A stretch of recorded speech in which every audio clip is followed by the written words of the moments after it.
আসসালামু আলাইকুম রহমতুল্লাহ। Class 9-10 English book থেকে আমি বুকস কবিতাটা পড়ব এবং আলোচনা করব। Dear students and learners, books by Eleanor Farjeon. এই বুকস কবিতাটি লিখেছেন Eleanor Farjeon. This is a famous poem. Eleanor Farjion's poem Books is a celebration of the power of reading and imagination. Eleanor ফার্জান্সের কবিতা বইটি একটি celebration উদযাপন। কিসের উদযাপন? Celebration the power of reading and imagination. পড়ার যে শক্তি এবং কল্পনার যে শক্তি, সেই শক্তির উদযাপন বা সেলিব্রেশন।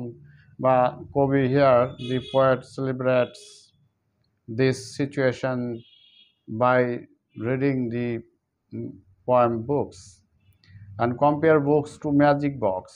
এবং বই পুস্তককে কবি এই কবিতার মধ্যে এই ম্যাজিক বক্স বা জাদুর বাক্স হিসেবে তুলনা করছেন। That transport the readers to new worlds. এবং এই বইগুলো ট্রান্সপোর্ট করে এক জায়গা থেকে আমাদের অন্য জায়গায় নতুন পৃথিবীতে নিয়ে যায়।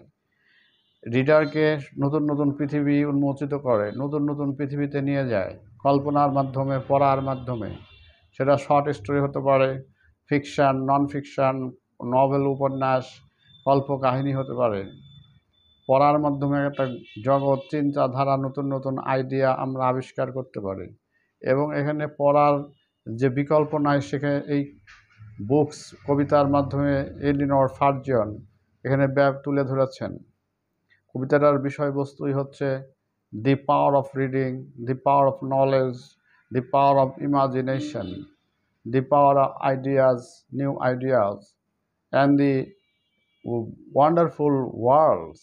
আমরা নতুন নতুন পৃথিবীর আবিষ্কার করতে পারি এই পড়ার মাধ্যমে। ফার্স্ট স্ট্যান্জায়, what world of wonder are our books.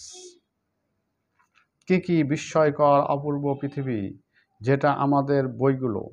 এক একটা বই এক একটা পৃথিবীর সাথে তুলনা করছেন এবং ওয়ান্ডার বা আশ্চর্যের বিষয় হিসেবে দেখছেন। As one opens them and looks, new ideas and people rise in our fancies and our eyes.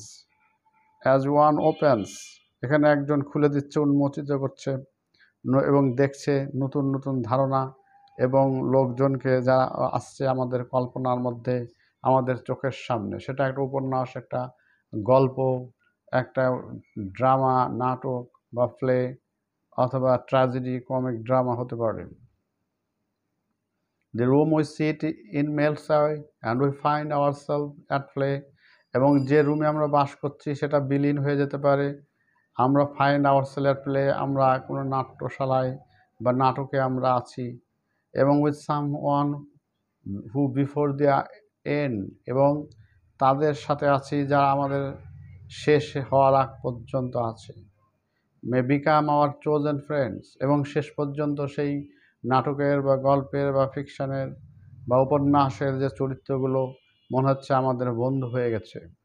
As you become absorbed in the story, the room around you seems to disappear. আমরা যখন কোনো গল্পে, উপন্যাসের ঘটনায়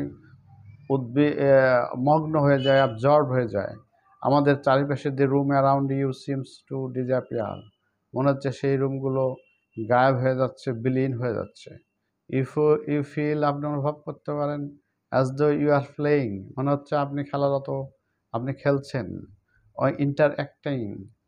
interacting with the character, এবং সেই চরিত্রের সাথে আপনি মনে হচ্ছে যে কাজ করছেন, তার সাথে ইন্টারঅ্যাকশান, তার সাথে যোগাযোগ করছেন গোপনে এবং ক্যারেক্টারের সাথে, সেই চরিত্রে। And by the end of the story, আমরা এই স্টোরির শেষে আমরা নিজেকে খুঁজে পাচ্ছি, মনে হচ্ছে you may consider a close friend, এবং সেই চরিত্রটা আমাদের খুব ঘনিষ্ঠ বন্ধু হয়ে যাচ্ছেন। এখানে সুন্দরভাবে বুকস কবিতায় কবি বই পড়ার আনন্দ এবং বইয়ের জগৎ উন্মোচিত করার বিষয়ে সুন্দরভাবে রিপ্রেজেন্ট এবং এক্সপ্লেন করেছেন। এই কবিতাটা খুব সুন্দর, একটা বই পড়ার বই পড়ার আগ্রহ এবং বই পড়ার যে ক্ষমতা, জ্ঞানের যে গেটওয়ে, জ্ঞানের ভান্ডার উন্মোচিত করতে পারে, এ সম্পর্কে খুবই সুন্দরভাবে এই কবিতায় জিনিস তুলে ধরেছেন কল্পনার মাধ্যমে। Thank you very much for watching this channel. Next time এই কবিতার থার্ড স্ট্যান্জা এবং ফোর্থ স্ট্যান্জা আলোচনা করা হবে। প্লিজ সাবস্ক্রাইব দিস চ্যানেল এবং সাথে থাকবেন।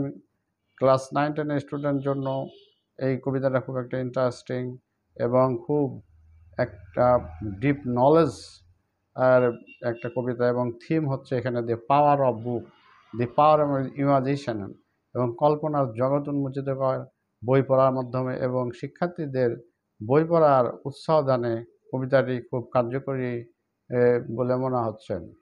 এবং কবিতা মুখস্থ করে আবৃত্তি করার মধ্যে স্টুডেন্টরা বিভিন্ন ইয়েতে তারা অংশগ্রহণ করতে পারে। Thank you very much. Next time see you again.